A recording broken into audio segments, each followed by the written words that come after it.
Hello everyone, mission engineering academy के online platform पर आपका स्वागत है। फ्रेंड्स, हमने इलेक्ट्रिकल पावर सिस्टम स्टार्ट किया था जिसमें हमने 3 फेज सर्किट को डिस्कस किया। उसके हमने करीबन 13 लेक्चर्स में हमने उसको पूरा low level to up level तक पूरा कंप्लीट किया। उसके बाद हमने कुछ MCQ सीरीज करवाई जिसमें हमने कम से कम 100+ क्वेश्चन सॉल्व करवाए हैं 3 फेज सर्किट के।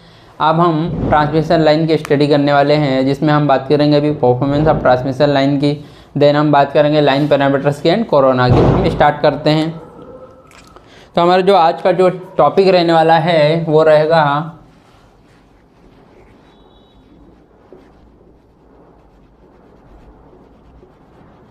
परफॉर्मेंस ऑफ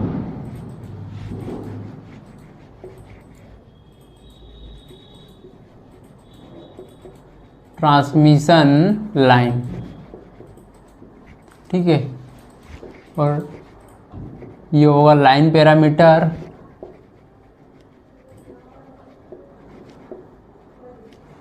और फिर उसके बाद हो जाएगा एंड कोरोना।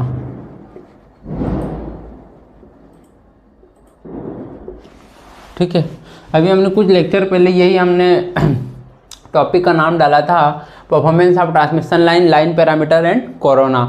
तो उसमें हमने बात की थी कि जो ट्रांसमिशन होता है पावर का वो 3 फेज बेस पे होता है। तो हमने क्या किया था, हम 3 फेज सर्किट पे यहाँ पर शिफ्ट हो गए थे। तो हमने जब 3 फेज स्टार्ट किया तो पूरा 3 फेज को कंप्लीट कर लिया। अब हम वापस आ जाते हैं परफॉर्मेंस ऑफ ट्रांसमिशन लाइन पे, या फिर हम ट्रांसमिशन लाइन की हम ओवरऑल स्टडी करने वाले हैं। ठीक है, तो अभी हम देखते हैं यहाँ पर इंट्रोडक्शन की बात करेंगे। ठीक है,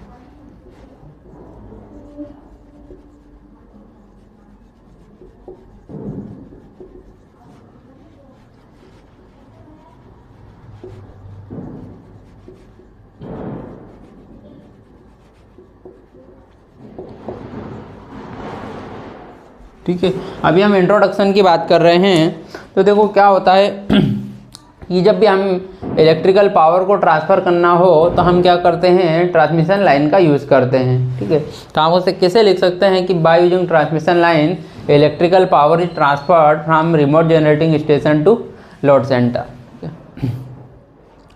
अब नेक्स्ट हम बात करें तो हम यहाँ पर क्या बात करने वाले, परफॉर्मेंस ऑफ ट्रांसमिशन लाइन की।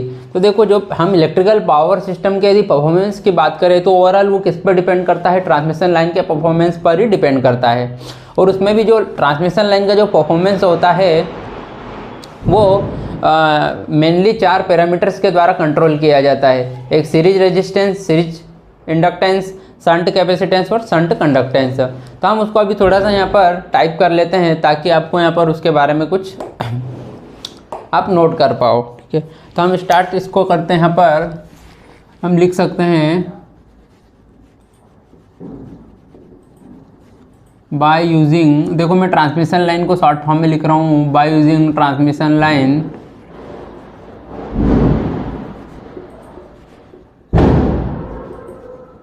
Electrical power is transferred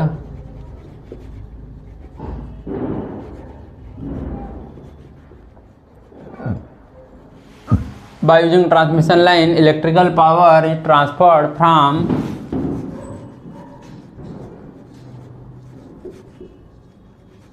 remote generating station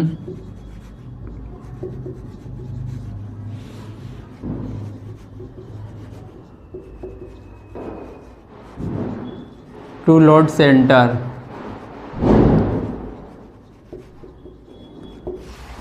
तो हम ट्रांसमिशन लाइन का यूज़ कहाँ पर करते हैं, पावर को ट्रांसफ़र करने में। ठीक है, हम नेक्स्ट हम यहाँ पर लिख सकते हैं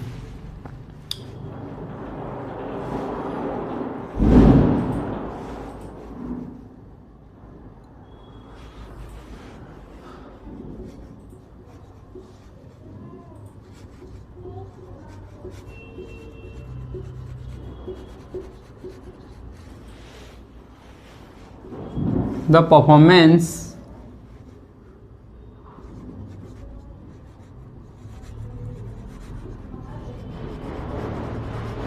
of electrical power system, performance of electrical power system mainly depends on performance of electrical power system mainly depends on performance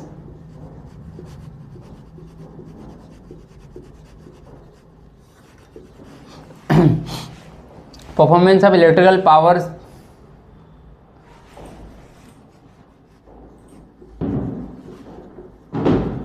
system mainly depends on performance of transmission line. ये मैंने ट्रांसमिशन लाइन को short form में लिख दिया TL। तो ये हो जाएगा हमारा क्या यहाँ पर कि जो इलेक्ट्रिकल पावर सिस्टम का जो परफॉर्मेंस देखेंगे तो हम मेनली ट्रांसमिशन लाइन के परफॉर्मेंस से ही डिसाइड कर लेंगे कि पावर सिस्टम का परफॉर्मेंस क्या है। ठीक है। जो इम्पोर्टेंट जो कंसिडरेशन होते हैं ट्रांसमिशन लाइन के ऑपरेशन में, एक तो होता है यहाँ पर वोल्टेज ड्रॉप, एक होता है यहाँ पर जो पावर लॉस ऑकर होंगे लाइन में वो, और एक होता है एफिशिएंसी। ठीक है। तो हम ये 3 इंपॉर्टेंट कंसिडरेशन रखते हैं लाइन के ऑपरेशन में। ठीक है। तो उसको हम कैसे नोट कर सकते हैं, तो हम लिख सकते हैं the important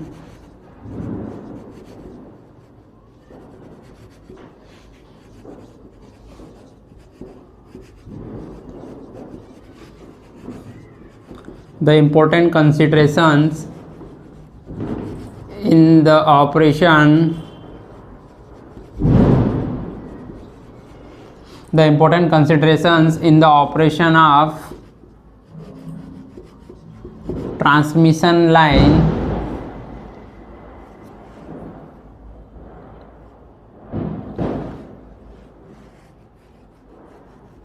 transmission lines are voltage drop,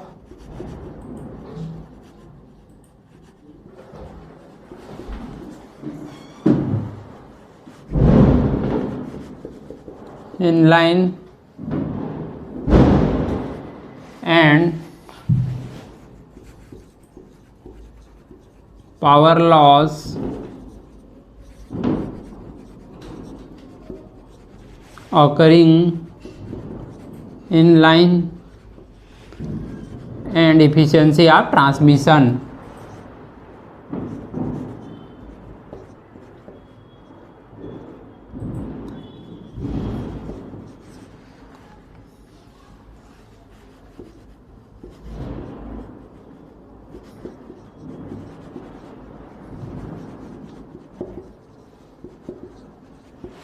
तो मैंने यहाँ पर क्या नोट किया कि जो इम्पोर्टेंट कंसिडरेशन होते हैं लाइन के ऑपरेशन में, एक तो वोल्टेज ड्रॉप होगा, ठीक है, एक पावर लॉस जो अगर होते हैं लाइन में, और एक होता है एफिशिएंसी ऑफ ट्रांसमिशन। अब हम नेक्स्ट क्या बात करेंगे कि जो लाइन का परफॉर्मेंस होता है वो 4 पैरामीटर के द्वारा कंट्रोल किया जाता है। ठीक है। तो 4 पैरामीटर कौन कौन से हैं, एक तो सीरीज रेजिस्टेंस होगा, एक सीरीज इंडक्टेंस होगा, एक शंट कैपेसिटेंस होगा और एक शंट कंडक्टेंस होगा। तो हम नोट करेंगे उसको।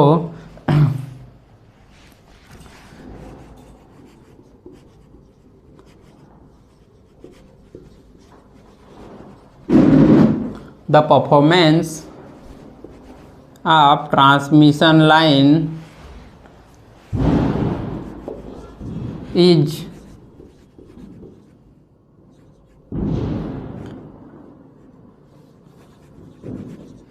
governed by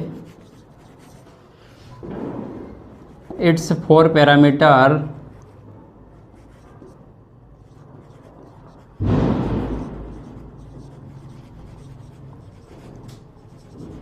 meter, namely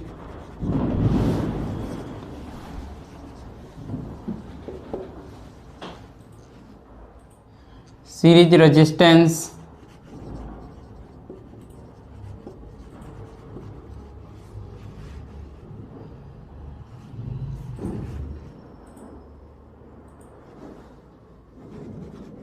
and inductance।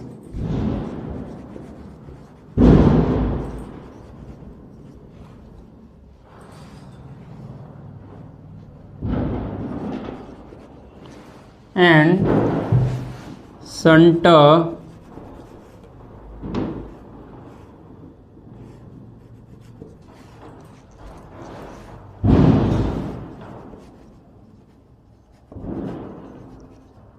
Capacitance, ठीक है, इसको हम यहाँ पर ऐसा लिख सकते हैं, सीरीज रेजिस्टेंस R, ठीक है, एंड इंडक्टेंस L, लाइन बंद कर, and shunt capacitance C, and shunt conductance.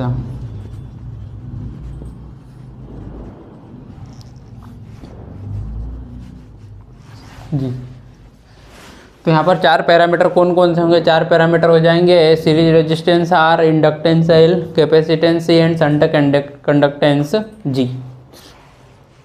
अब देखो ये जो सीरीज रेजिस्टेंस होता है ये यहाँ पर कैसे देखने को मिलेगा लाइन में, हम इसको कैसे रिप्रेजेंट कर सकते हैं सीरीज में?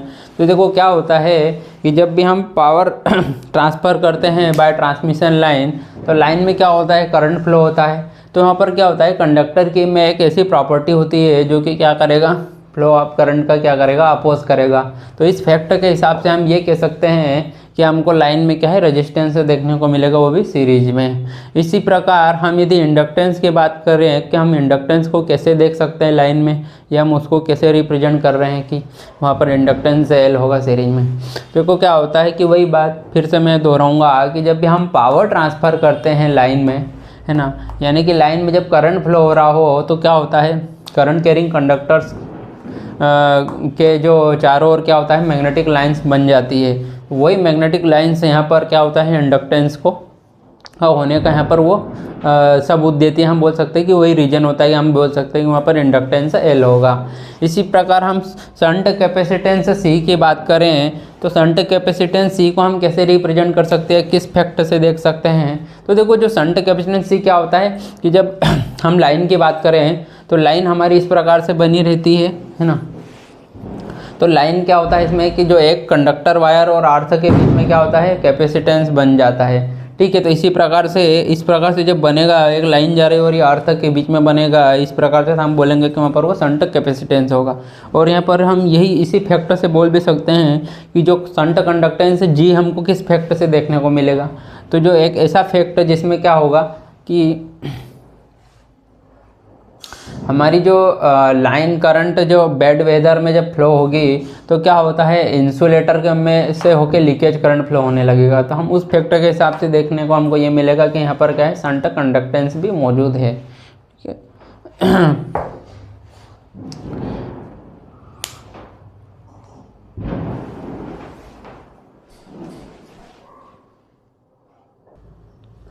हाँ, तो देखो हम बात कर रहे थे तो है ना, हम रेजिस्टेंस R की बात करेंगे, हम किस फैक्टर से ये कह सकते हैं कि रेजिस्टेंस R होगा। तो देखो ये हमारी क्या है, लाइन है, ठीक है।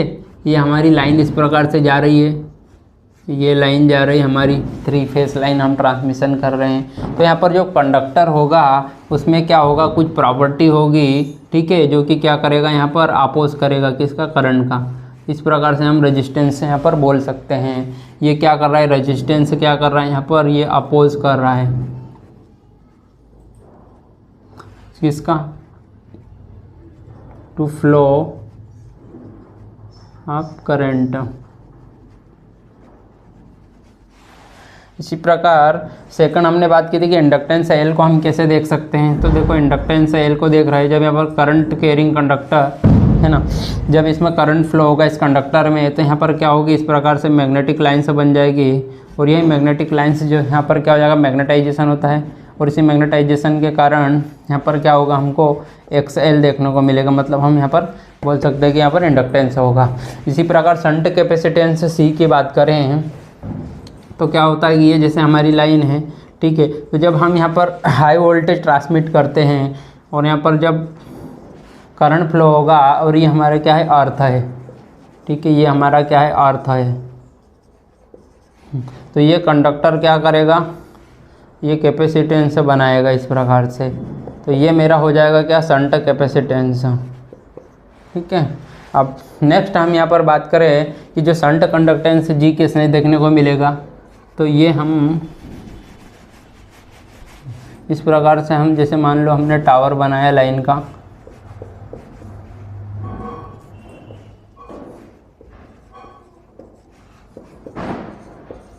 और ये हमारे मान लो कि इस प्रकार से हमारा कंडक्टर यहाँ से जा रहा है। तो जब यहाँ पर करंट इस प्रकार से फ्लो होगा तो क्या करेगा, बेड वेदर में क्या करेगा, ये इंसुलेटर में से लीकेज करंट फ्लो होने लग जाएगा इसकी सरफेस पर। ठीक है, तो इस प्रकार यहाँ पर हम इस फैक्ट से हम बोल सकते हैं कि यहाँ पर क्या हो रहा है, कंडक्टेंस हो रहा है, कंडक्टेंस हो रहा है। तो इस प्रकार से हम ये बोल सकते हैं। तो हमने क्या देखा यहाँ पर कि जो कंडक्टर होगा है ना, ये करंट कैरिंग कंडक्टर अपोज करेगा क्या, या फिर ऑफर करेगा oppose to flow of current, current के फ्लो होने का अपोज करेगा, यानी सम रेजिस्टेंस ऑफर करेगा यहाँ पर कौन, ये कंडक्टर। इसी प्रकार ये मैग्नेटिक लेंस के द्वारा सराउंड कर लिया जाएगा कौन, करंट कैरिंग कंडक्टर। इससे यहाँ पर इंडक्टेंस एल देखने को मिलेगा। इस फैक्टर से हम बोल सकते हैं कि यहाँ पर एल होगा। कैपेसिटेंस सी किस फैक्टर से बोल सकते हैं कि यहाँ पर ये क्या करेगा, जो करंट कैरिंग कंडक्टर वो अर्थ के साथ में क्या हो जाएगा, यहाँ पर एयर क्या करेगी, डाइलेक्ट्रिक मीडियम का काम करेगी। इससे यहाँ पर क्या हो जाएगा, कैपेसिटेंस सी देखने को मिलेगा अर्थ और कंडक्टर के बीच में। और इसी प्रकार यहाँ पर देखो लीकेज होगा है ना, बेड वेदर में यहाँ पर इंसुलेटर की सरफेस के ऊपर लीकेज करंट फ्लो होगा, तो इससे क्या हो जाएगा, यहाँ कंडक्टेंस जी देखने को मिलेगा। तो हम इन पॉइंट्स को नोट कर लेते हैं। ये तो हमने क्या आपको बता दिया, हम इसको यहाँ पर क्या कर लेंगे, आप एक काम करते हैं, इसको हम नोट कर लेते हैं।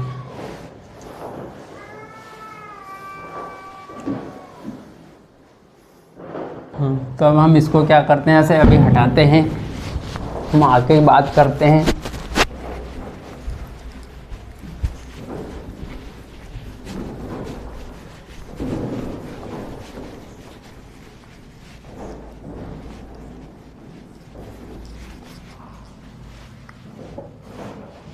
देखो, तो अभी हमने इंट्रोडक्शन स्टार्ट किया था, अभी तक आपको चीज़ें समझ आ गई होगी कि जो परफॉर्मेंस होता है लाइन का उसे हम कैसे कंट्रोल कर सकते हैं। तो ये series resistance R, series inductance L, shunt capacitance C और ये शंट कंडक्टेंस जी के द्वारा कंट्रोल कर सकते हैं। और जो इंपॉर्टेंट कंसिडरेशन क्या होंगे हमारे लाइन के ऑपरेशन में, तो वो होगा voltage drop, power loss occurring in line और एक एफिशिएंसी ऑफ ट्रांसमिशन। ठीक है, अब हम बात कर लेते हैं, इसको थोड़ा सा हम नोट कर लेते हैं कि हम इसको कैसे लिख सकते हैं। तो हम ये लिखेंगे कि जो रेजिस्टेंस आर होगा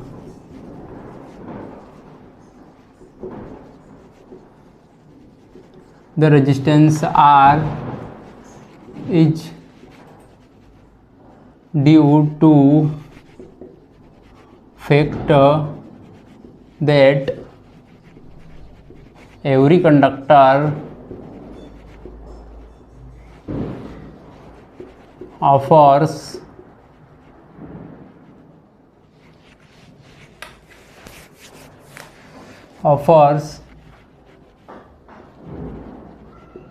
some opposition to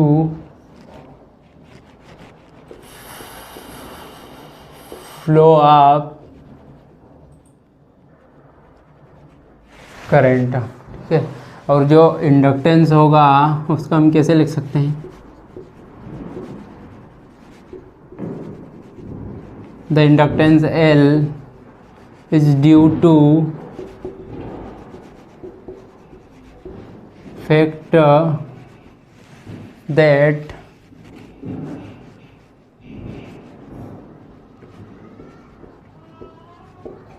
current carrying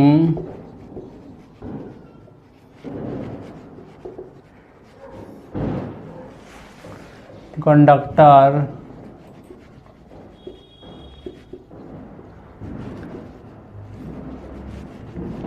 surrounded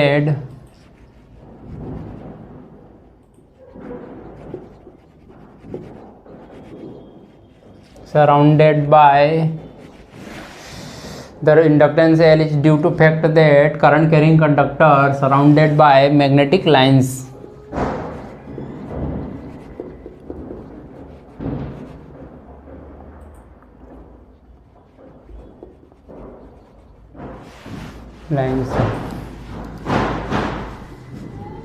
the capacitance C is due to fact that current carrying conductor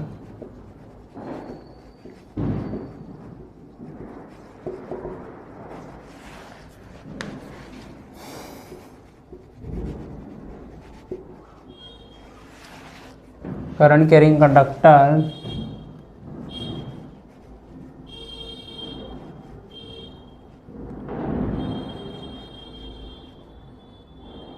causes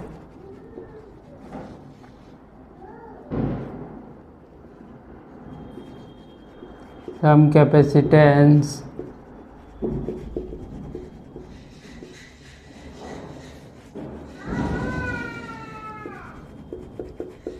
with earth surface.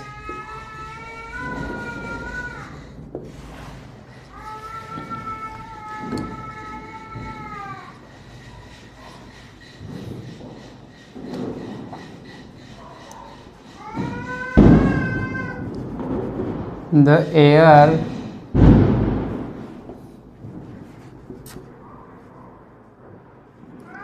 is dielectric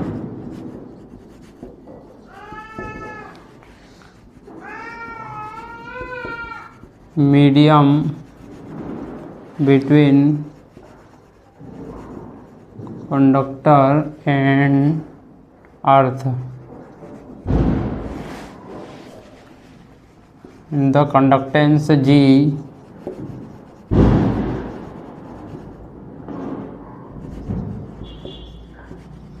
is due to fact that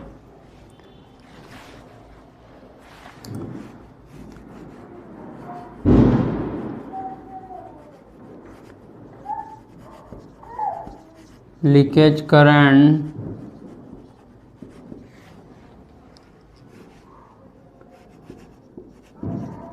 flows on the insulator surface.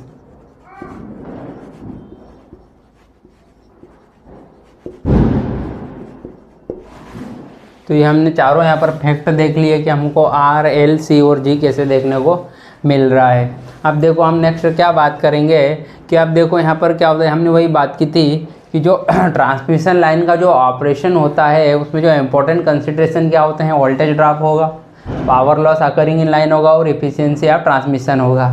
तो ये किस प्रकार से उनके performance को effect करते हैं। तो देखो जो रेजिस्टेंस आर होता है वो क्या करेगा, वोल्टेज ड्रॉप देगा, है ना, आई आर ड्रॉप उत्पन्न करेगा कौन, रेजिस्टेंस आर, और साथ ही साथ यही रेजिस्टेंस आर क्या करेगा, आई स्क्वायर आर लॉसेस भी देगा। ठीक है, और नेक्स्ट हम बात करें तो इंडक्टेंस एल भी क्या होगा, जो reactance inductive reactance drop voltage drop देगा यानी आई एक्स एल देगा। और जो कैपेसिटेंस सी होगा वो कैसे यहाँ पर इफेक्ट करेगा, तो जो कैपेसिटेंस सी होगा वो क्या करेगा, यहाँ पर चार्जिंग करंट प्रोड्यूस करता है। ठीक है, लीकेज करंट प्रोड्यूस करेगा जिसे हम क्या बोल देते हैं, चार्जिंग करंट बोल देते हैं। तो हम उसको नोट करते हैं।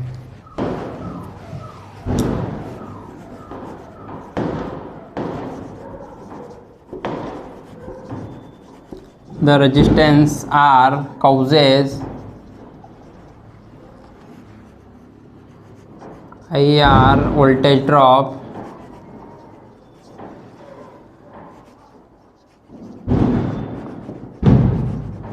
in line and I square R power loss.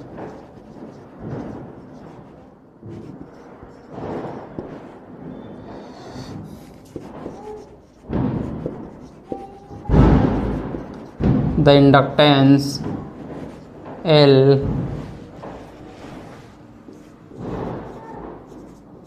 causes IXL voltage drop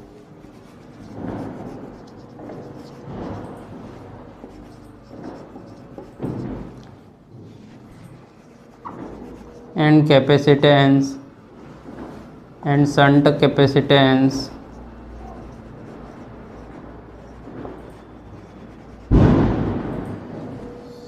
C produces charge leakage current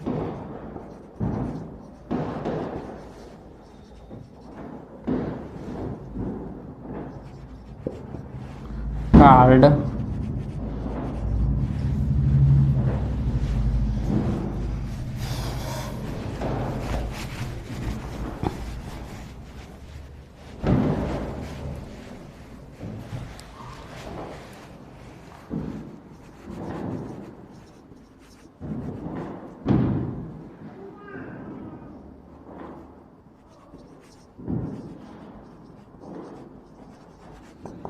charging current.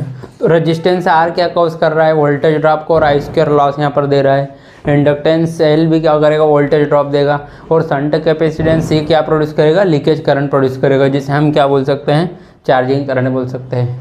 तो इस प्रकार से जो परफॉर्मेंस होगा ट्रांसमिशन लाइन को, उसे हम क्लासीफाइड कर सकते हैं, डिटरमाइन कर सकते हैं with the help of two fundamentals, एक तो परसेंटेज इफिशिएंसी और एक परसेंटेज वोल्टेज रेगुलेशंस। ठीक है, तो उससे पहले हम क्या करते हैं, यहाँ पर ट्रांसमिशन लाइन को यहाँ पर क्लासीफाइड करके देख लेते हैं कि ट्रांसमिशन लाइन के कितने प्रकार होते हैं और वो किस बेस पे हम उनका क्लासिफिकेशन कर सकते हैं। तो अब हम उसकी अभी बात कर लेते हैं, देन हम फिर बाद में बात करेंगे यहाँ पर परसेंटेज इफिशिएंसी की और वोल्टेज रेगुलेशन की। ठीक है,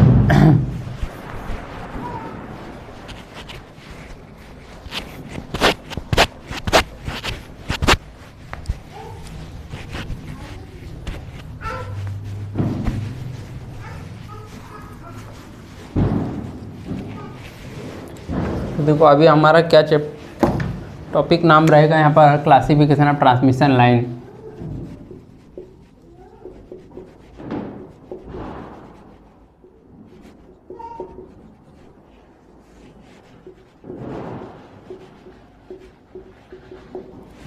तो जो क्लासिफिकेशन होगा ट्रांसमिशन लाइन का,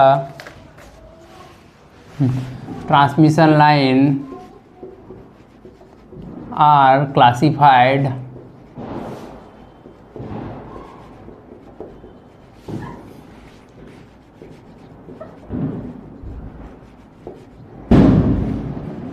based on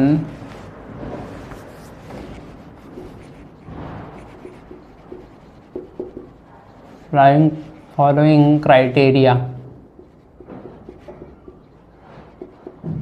ठीक है, तो जो ट्रांसमिशन लाइन होते हैं उसे हम क्लासिफाइड कर सकते हैं। वो क्राइटेरिया कौन कौन से रहेगा, तो एक तो रहेगा यहाँ पर according to length of transmission line. ठीक है, लाइन की लेंथ के हिसाब से हम लाइन को क्लासिफाइड कर सकते हैं। एक हम ऑपरेटिंग वोल्टेज के हिसाब से भी लाइन को क्लासिफाइड कर सकते हैं। अब देखो जब हम लाइन को लेंथ के हिसाब से क्लासिफाइड कर सकते हैं, तो हम उसमें एक और भी नया टाइप देख सकते हैं कि product of frequency and length के हिसाब से भी हम ट्रांसमिशन लाइन को क्लासिफाइड कर सकते हैं। क्योंकि फ्रीक्वेंसी तो हमको पता है कि फ्रीक्वेंसी 50 हर्ट्ज होती है। ठीक है, वही, और लेंथ हमको दी हुई रहेगी, उस हिसाब से भी हम लाइन को क्लासिफाइड कर सकते हैं। तो एक क्राइटेरिया और ये हो सकता है कि इफेक्ट ऑफ कैपेसिटेंस। ठीक है, कि कैपेसिटेंस के इफेक्ट के हिसाब से भी हम ट्रांसमिशन लाइन को क्लासिफाइड कर सकते हैं। तो अभी हम सबसे पहले यहाँ पर देखते हैं, दो टाइप के हिसाब से हम देखते हैं, लेंथ ऑफ लाइन के और ऑपरेटिंग वोल्टेज के हिसाब से हम लाइन को यहाँ पर देखते हैं। तो हम एक टेबल बना के देख लेंगे। ठीक है, सबसे पहले हम देखते हैं कि वो क्राइटेरिया क्या क्या रहेगा। तो एक तो यहाँ पर रहेगा लेंथ ऑफ लाइन के हिसाब से, लेंथ ऑफ ट्रांसमिशन। देखो मैं ट्रांसमिशन को ऐसा भी लिख दूंगा, ये हो गया मेरा, ये ट्रांस हो गया और ये हो जाएगा ट्रांसमिशन। ठीक है, मैं ऐसा भी लिख सकता हूँ ट्रांसमिशन को। ठीक है, तो ये हमारा कोडवर्ड हो गया है। तो लेंथ ऑफ ट्रांसमिशन एक तो ये हो गया ट्रांसमिशन लाइन। सेकंड हो जाएगा हमारा ऑपरेटिंग वोल्टेज। ठीक है,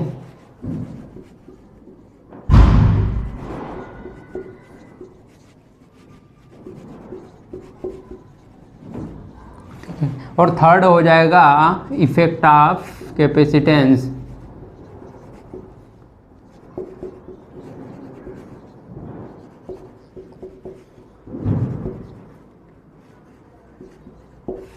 ठीक है, तो क्या पर तीन क्राइटेरिया होंगे, length of transmission line, operating voltage और इफेक्ट ऑफ कैपेसिटेंस। तो यहाँ पर सबसे पहले हम देखते हैं यहाँ पर कि types of line.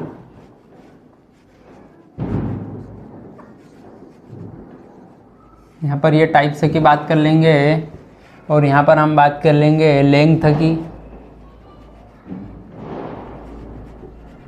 Length range क्या होगी। ठीक है,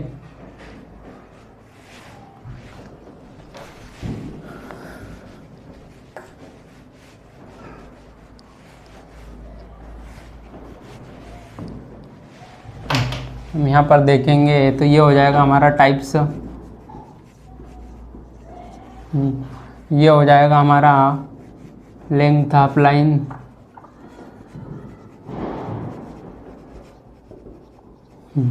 ये हो जाएगा हमारा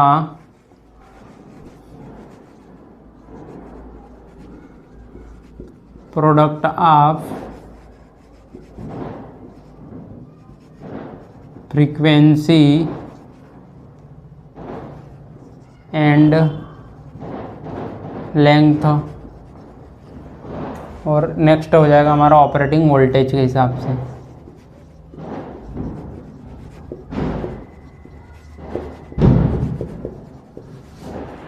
ठीक है, तो जो फर्स्ट टाइप होगा हमारा वो होगा शॉर्ट लाइन। ठीक है, शॉर्ट ट्रांसमिशन लाइन। तो इसकी जो लेंथ होगी वो क्या होगी, तो इसकी जो लेंथ होगा हम उसको एल से यहाँ पर रिप्रेजेंट करें तो इसकी जो लेंथ होगी वो लेस देन 80 किलोमीटर होगी। ठीक है, ये हो गए 80 किलोमीटर। इसका मतलब हम product of frequency and length के हिसाब से बात करें तो वो कितना होगा, तो ये 80 किलोमीटर और ये हो जाएगा 50 लेंथ था, तो ये हो जाएगा हमारा लेस देन 4000। ठीक है, जो प्रोडक्ट होगा एफएल का वो क्या होना चाहिए, लेस देन 4000 होना चाहिए। इसी प्रकार ऑपरेटिंग वोल्टेज, तो शॉर्ट लाइन के लिए हम ऑपरेटिंग रेंज क्या देख रहे हैं, तो ये हो जाएगा जो वोल्टेज होगा ऑपरेटिंग वोल्टेज वो होगा हमारा कितना, लेस देन 20 kV। तो ये हो गया हमारा शॉर्ट लाइन का। इसी प्रकार हम मीडियम ट्रांसमिशन लाइन की बात करें,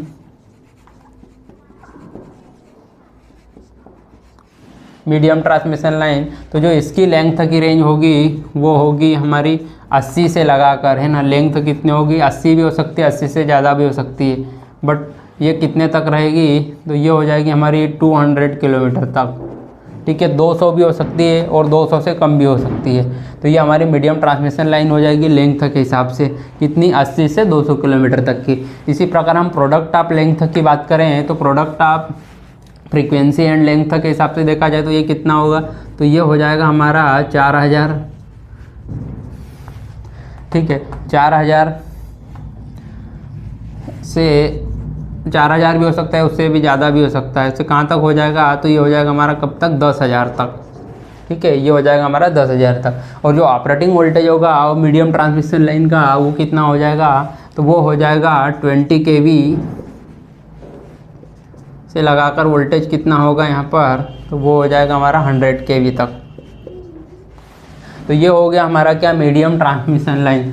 क्या हुआ मीडियम ट्रांसमिशन लाइन में, जो मीडियम ट्रांसमिशन लाइन में जो लेंथ थी वो कितनी हो जाएगी, वो 80 भी हो सकती है, 80 से ज़्यादा होगी, मतलब 80 से लगाकर कहाँ तक, 200 किलोमीटर तक की। और यदि इस रेंज में पूछ लिया जाए कि product of frequency and length के हिसाब से पूछा जाए तो उसकी रेंज कितनी होगी, 4000 से लगाकर 10,000 तक। कितना, 4000 से लगाकर 10,000 तक। और ऑपरेटिंग वोल्टेज के हिसाब से देखा जाए तो मीडियम ट्रांसमिशन लाइन की वोल्टेज रेंज क्या रहेगी, 20 kV से, यानी 20 kV से कहाँ तक रहेगा, 100 kV तक। अब हम बात करेंगे लॉन्ग ट्रांसमिशन लाइन की।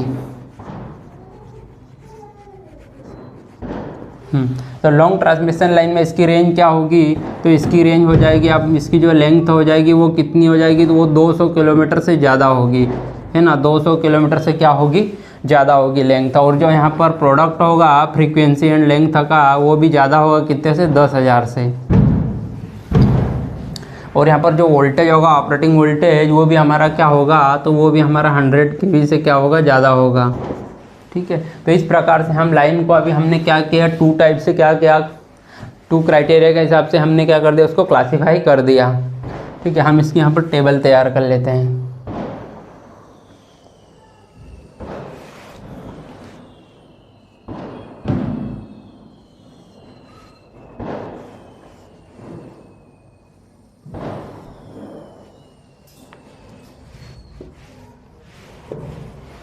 ठीक है, ये हमारी लाइन हो गई। तो ये हमने यहाँ पर क्राइटेरिया यहाँ पर दे दिए, इस हिसाब से हम लाइन को क्लासिफाइड कर सकते हैं। अब हम नेक्स्ट क्या देखने वाले हैं, इफेक्ट ऑफ कैपेसिटेंस के हिसाब से। तो देखो, जब भी हम कैपेसिटेंस का इफेक्ट देखने जाएंगे तो कैपेसिटेंस क्या है, एक पैरामीटर है। अब हमें पैरामीटर को कहीं ना कहीं क्या करना पड़ेगा, लाइन में शो करना पड़ेगा। तो इन चीज़ों को देखने के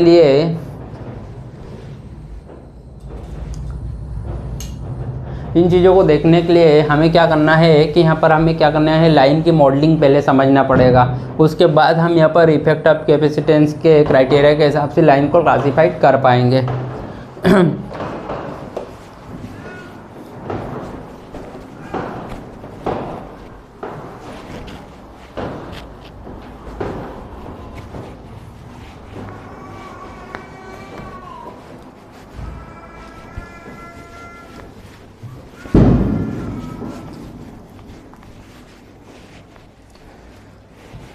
तो देखो हमारा जो थर्ड टाइप था वो थर्ड टाइप क्या था, तो हमारा जो थर्ड टाइप था वो था क्या, थर्ड टाइप उसमें हम देख रहे थे इफेक्ट ऑफ कैपेसिटेंस के हिसाब से, effect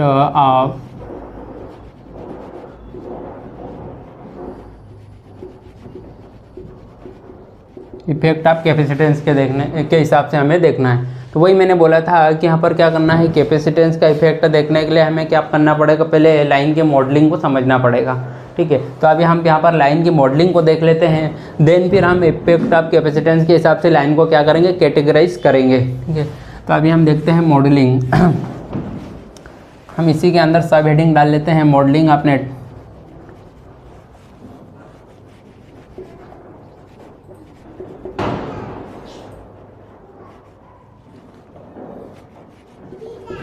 modelling of transmission line. ठीक है, तो देखो जो लाइन की मॉडलिंग होती है वो दो प्रकार से हम कर सकते हैं। देखो उसमें जो दो प्रकार के नेटवर्क देखने को मिलेगा, एक तो होगा हमारा डिस्ट्रीब्यूटेड नेटवर्क और एक होगा हमारा लम्प्ड नेटवर्क का। तो देखो डिस्ट्रीब्यूटेड नेटवर्क हम किसको बोलेंगे, डिस्ट्रीब्यूटेड नेटवर्क एक ऐसा नेटवर्क जिसमें कि जो कंपोनेंट्स होंगे या फिर ऑल एलिमेंट क्या होंगे, वो यूनिफॉर्मली डिस्ट्रीब्यूटेड होंगे through out the length of the line. देखो वो कैसे, कि जैसे मान लो कि हमको 100 किलोमीटर की यहाँ पर लाइन दी हुई है ना, तो 100 किलोमीटर की लाइन दी हुई है और हमको यदि बता दिया है कि रेजिस्टेंस, इंडक्टेंस, कैपेसिटेंस और कंडक्टेंस क्या है, इतना है पर किलोमीटर, तो हम उसको क्या करेंगे, यूनिफॉर्मली डिस्ट्रीब्यूटेड करेंगे पर किलोमीटर के हिसाब से। पहले 1 किलोमीटर के लिए रेजिस्टेंस, इंडक्टेंस, कैपेसिटेंस, कंडक्टेंस लिखेंगे, then next kilometre, then third kilometre, fourth, fifth, ऐसा करके हम यूनिफॉर्मली उसको डिस्ट्रीब्यूटेड करेंगे। ठीक है, तो पहले हम उस लाइन का नेटवर्क समझते हैं कि वो कैसे होगा। तो एक मॉडलिंग ऑफ ट्रांसमिशन लाइन में बात करें तो इसमें सबसे पहले क्या होता है, distributed network.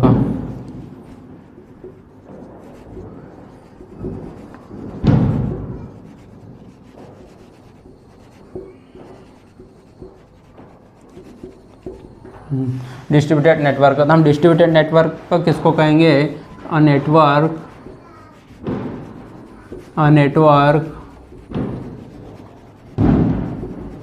in which all elements of line are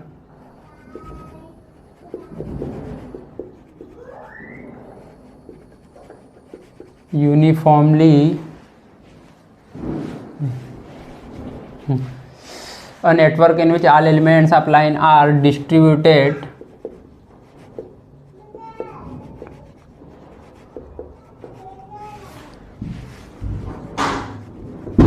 uniformly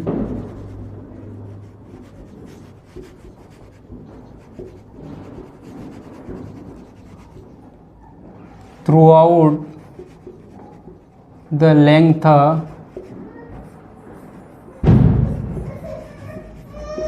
of the line. तो मैंने क्या बोला कि एक ऐसा नेटवर्क जिसमें कि जो सारे कंपोनेंट होंगे लाइन के वो क्या होंगे, डिस्ट्रीब्यूट मतलब फैले रहेंगे पूरी लाइन के लिए, है ना, एंटायर लाइन में फैले रहेंगे। तो उसका नेटवर्क मैं कैसे बता सकता हूँ, तो देखो यहाँ पर एक ऐसा होगा, हम पर किलोमीटर की बात करते जाएंगे, तो ये हो जाएगा हमारा रेजिस्टेंस, ये हो जाएगा हमारा इंडक्टेंस, ये हो गया हमारा शंट कैपेसिटेंस और ये हो गया हमारा कंडक्टेंस। ठीक है, ये हो गया मेरा आर, ये एल, ये सी और ये हो गया जी। तो ये 1 किलोमीटर के लिए हो गया, है ना, ये पर किलोमीटर। अब नेक्स्ट किलोमीटर के लिए अगेन मैं यहाँ पर इसको यूनिफॉर्मली डिस्ट्रीब्यूट करूँगा, तो ये हो जाएगा आर, ये हो जाएगा एल, ये हो जाएगा सी और ये हो गया मेरा जी। ठीक है, ये हो गया आर, एल, सी और ये हो गया जी। अब अगेन मैं और इसे ऐसा का ऐसा यहाँ पर रिप्रेजेंट करूँगा, ये आर हो गया, ये एल हो गया, ये सी हो गया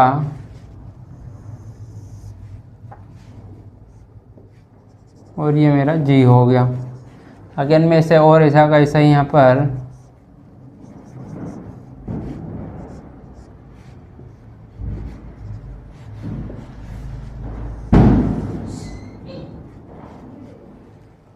RLC और G।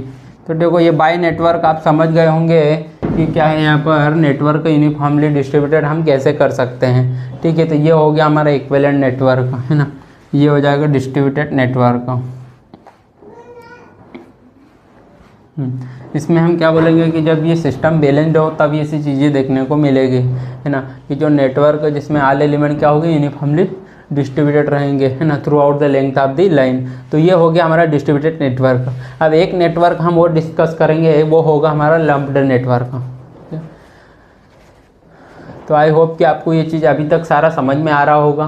ठीक है, जिसमें हमने इंट्रोडक्शन की बात की, उसमें कुछ पॉइंट डिस्कस किए, फिर हमने उसके कुछ पैरामीटर्स की बात की, लाइन के परफॉर्मेंस को कैसे कंट्रोल किया जा सकता है उसकी बात की। उसके बाद हम क्लासिफिकेशन पे आए। क्लासिफिकेशन में भी फिर हमने बात की कि वो कुछ क्राइटेरिया के हिसाब से हम उनको क्लासीफाइड कर सकते हैं, जिसमें हमने लेंथ ऑफ लाइन के हिसाब से देखा, product of frequency and length के हिसाब से देखा, देन फिर हमने ऑपरेटिंग वोल्टेज के हिसाब से भी देखा।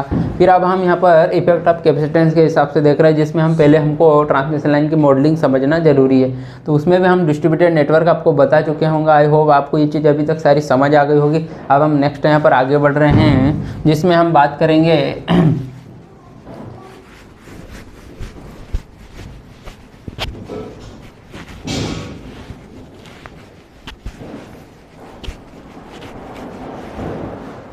हम यहाँ पर बात करेंगे किसकी, लम्प्ड नेटवर्क की। ठीक है, हमने सेकंड नेटवर्क कौन सा रहेगा, तो जो सेकंड रहेगा वो रहेगा हमारा लम्प्ड नेटवर्क का।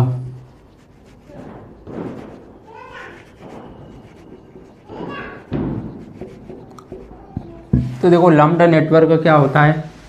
तो लम्प्ड नेटवर्क एक ऐसा नेटवर्क जिसमें कि सारे जो कंपोनेंट्स या सारे एलिमेंट जो होंगे लाइन के, वो क्या होंगे, वो फिजिकली सेपरेबल हो जाएंगे, है ना। मतलब हम उनको कंसंट्रेट कर देंगे एक पॉइंट के ऊपर, ऐसा पर किलोमीटर नहीं बताएंगे लाइन को, है ना। उनको एक ही पॉइंट पे हम आर को एक ही बार में पूरा बताएंगे, एल को भी बताएंगे पूरी लेंथ के लिए, कैपेसिटेंस सी को भी और जी को भी। तो ऐसे नेटवर्कों को हम क्या बोलेंगे, लम्प्ड नेटवर्क। तो हम उसको कैसे नोट कर सकते हैं, a network in which all elements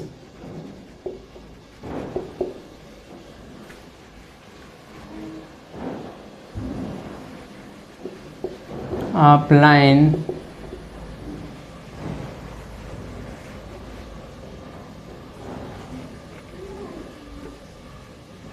are physically separable।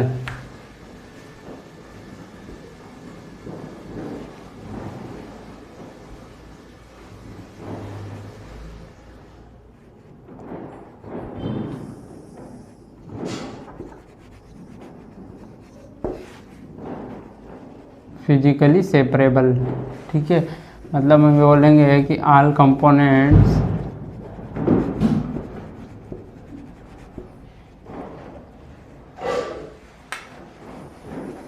Are concentrated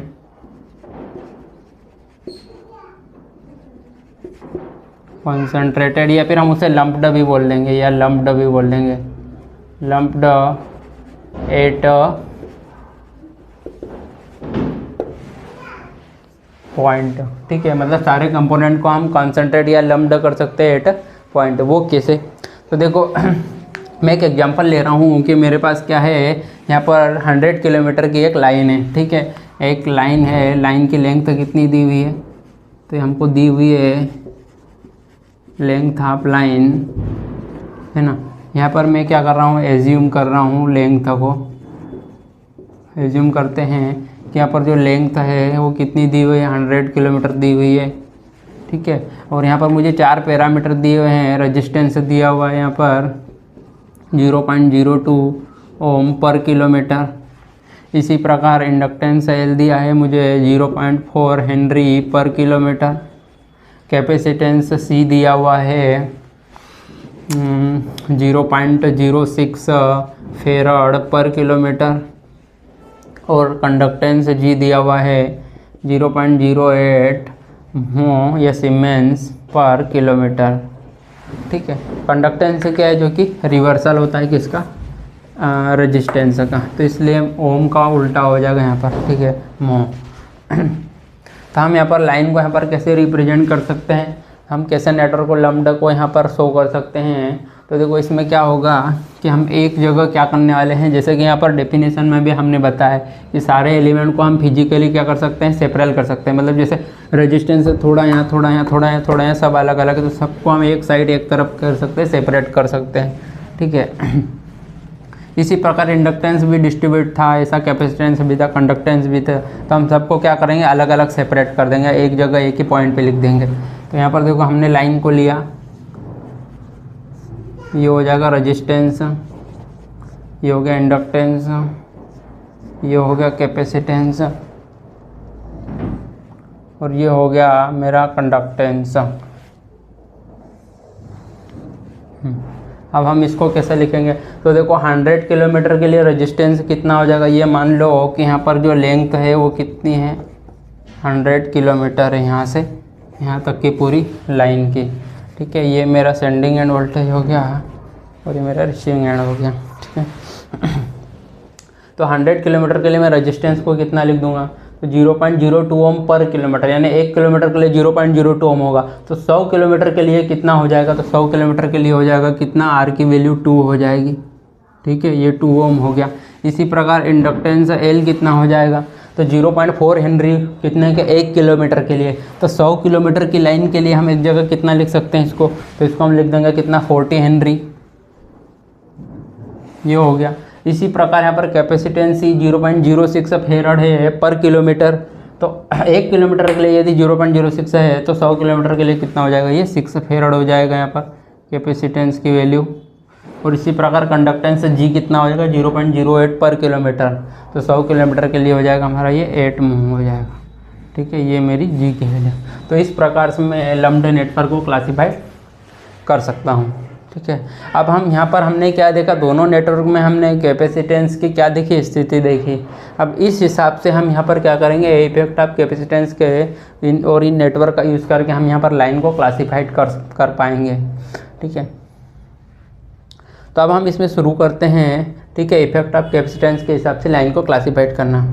तो यदि देखा जाए तो देखो जो कैपेसिटेंस है ये एक जगह पे यदि देखने को मिल रहा है, लम्प्ड हो रहा है, तो इस नेटवर्क के हिसाब से हम शॉर्ट लाइन और लॉन्ग लाइन को क्लासीफाइड कर पाएंगे। और जो डिस्ट्रीब्यूटेड नेटवर्क दिया उसके बिहाफ पे हम क्या करेंगे, लॉन्ग लाइन को या लॉन्ग ट्रांसमिशन लाइन को क्या मतलब शो कर पाएंगे। तो अब हम पहले बात कर लेते हैं यहाँ पर सबसे फर्स्ट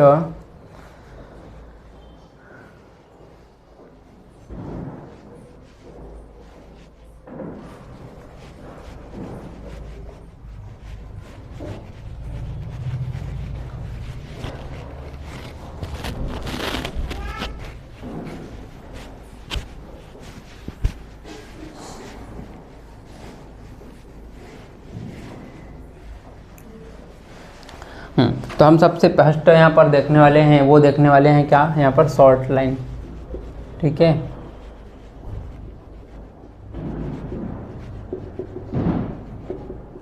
तो देखो शॉर्ट लाइन क्या होता है, ये एक ऐसी ओवरहेड लाइनें हैं जिसमें कि जो कैपेसिटेंस सी क्या होता है, वेरी स्मॉल होता है ना। अब कैपेसिटेंस एल बहुत स्मॉल होगा तो क्या होगा, उसका इफेक्ट जो होगा वो भी कम होगा, मतलब नेग्लिजिबल मान लेंगे।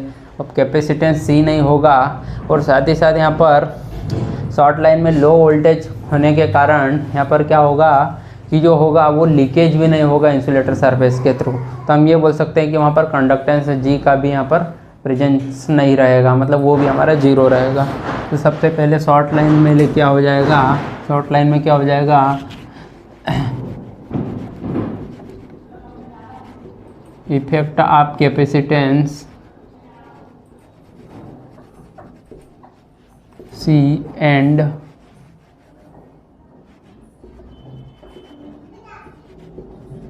कंडक्टेंस जी क्या हो जाएगा,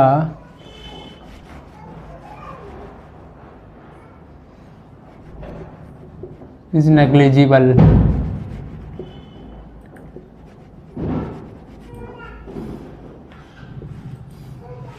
मतलब यहाँ पर कैपेसिटेंस सी क्या हो जाएगा, जीरो हो जाएगा और जी भी क्या हो जाएगा, जीरो हो जाएगा, यानी कि नेग्लेक्ट हो जाएगा यहाँ पर।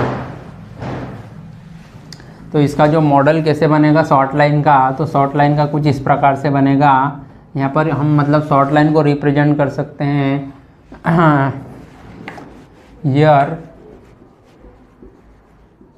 here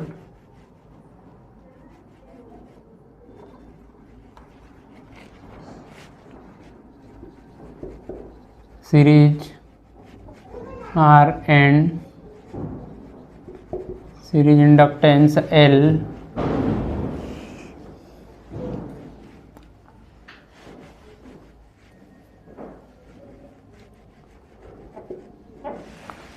series resistance R and series inductance L is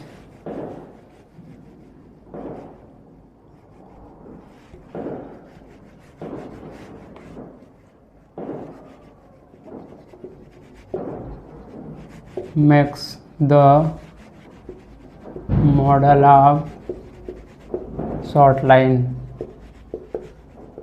या फिर उसमें क्या बोलेंगे, सिर्फ series resistance are and series inductance L present होते हैं। हम ये भी लिख सकते हैं, ये लिख सकते हैं R and series L presents in short line network, ठीक है, या फिर शॉर्ट लाइन बोल देंगे, ठीक है। तो इसको हम कैसे यहाँ पर रिप्रेजेंट कर सकते हैं, तो ये देखो हमारा क्या हो जाएगा, ये हमारा रेजिस्टेंस हो गया,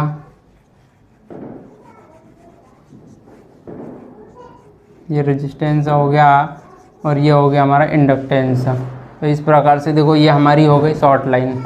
यहाँ पर सेंडिंग एंड करंट यही हमारा रिसीविंग एंड करंट का बराबर हो जाएगा, और सेंडिंग एंड वोल्टेज, और ये हो जाएगा रिसीविंग एंड वोल्टेज, ठीक है। तो ये हो गया मेरी short line.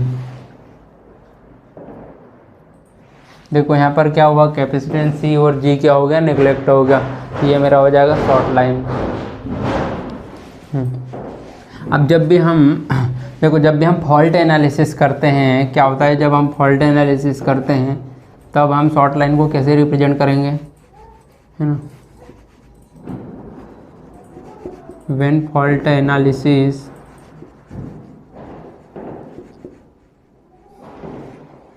is done, then short line को हम कैसे रिप्रेजेंट करेंगे, तो उसमें रेजिस्टेंस जो होगा वो क्या होगा, वेरी स्मॉल हो जाएगा XL। तो हम इसको सिर्फ रिप्रेजेंट करेगा ओनली L, ठीक है, XL, ये हो गया।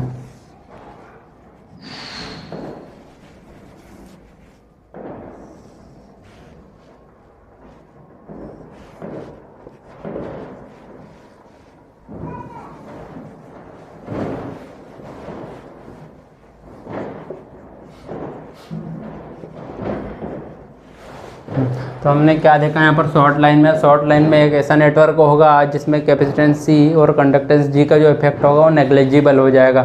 मतलब यहाँ पर only R and series resistance R and series inductance L वही प्रेजेंट होगा किसमें, लाइन में, ठीक है। और जब भी हम यदि फॉल्ट एनालिसिस करते हैं शॉर्ट लाइन के केस में, तो उस केस में हम रेजिस्टेंस R को क्या होते हैं, वेरी लेस मान लेते हैं as compare to inductive reactance XL। तब हम यहाँ पर शॉर्ट लाइन को कैसे रिप्रेजेंट कर सकते हैं, और इन टर्म ऑफ ओनली यहाँ पर सीरीज इंडक्टेंस, या फिर हम बोलेंगे सीरीज इंडक्टिव रिएक्टेंस के टर्म में यहाँ पर लाइन को, शॉर्ट लाइन को रिप्रेजेंट करते हैं। तो ये हमारा हो गया शॉर्ट लाइन, ठीक है। अब हम बात करेंगे मीडियम ट्रांसमिशन लाइन की।